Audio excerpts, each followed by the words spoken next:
Good evening and welcome to ideasmakelove.com conversation number 56, I do believe. I just lost track of my own numbering, but I do believe it's 56. And so welcome to the cast. We're just talking very quickly today about being productive versus being busy. So one of the things that I have been taking on quite a bit lately is a lot more responsibility with my businesses and just taking on other people's roles and wearing many different hats. So even taking on whole people's positions in my company to save me, tens of thousands of dollars a year.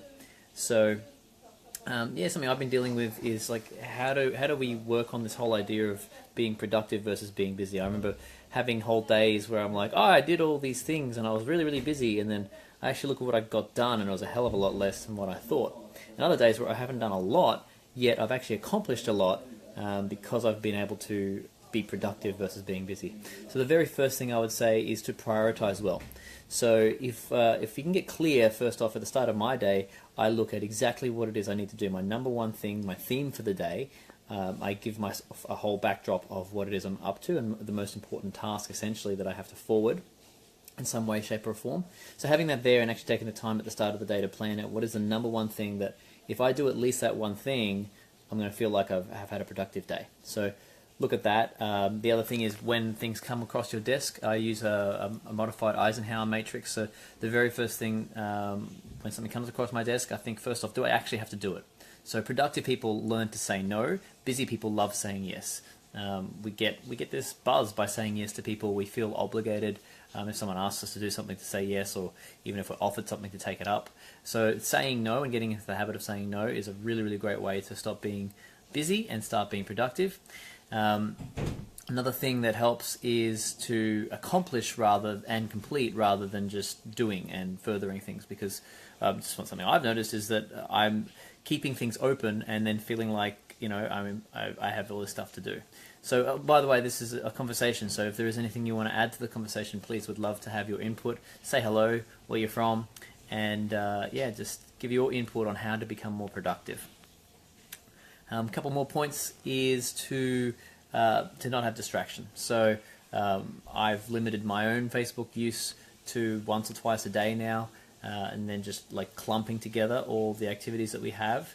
Because what happens is there's a dopamine response that happens in the brain when we get a message or a text or whatever. So we're going back to our messages and our texts and our Facebook posts and seeing how many likes they have.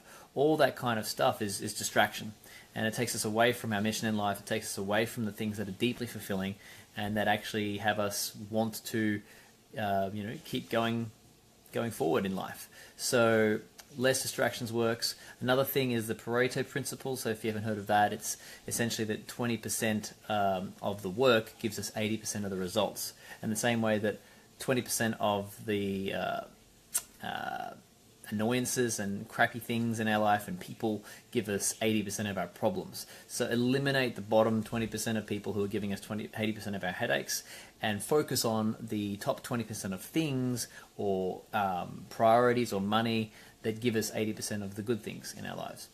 And then a final point, I really want to keep it nice and quick tonight, is to set unrealistic deadlines. So if we always take as long as we set for something to do.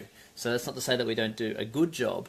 It's just that if we give ourselves a shorter time frame to do things in, we find a way to do it, and we find a way to be effective, and we look for ways naturally to actually make that thing happen quicker if we're given a time frame. So set ourselves unrealistic deadlines, and and for the things that are really important, obviously chunk it down into smaller things and set deadlines for those smaller aspects of the larger task. So that's my download on that, guys. If I noticed a whole bunch of you guys have come on board, so thanks for joining the cast and listening in.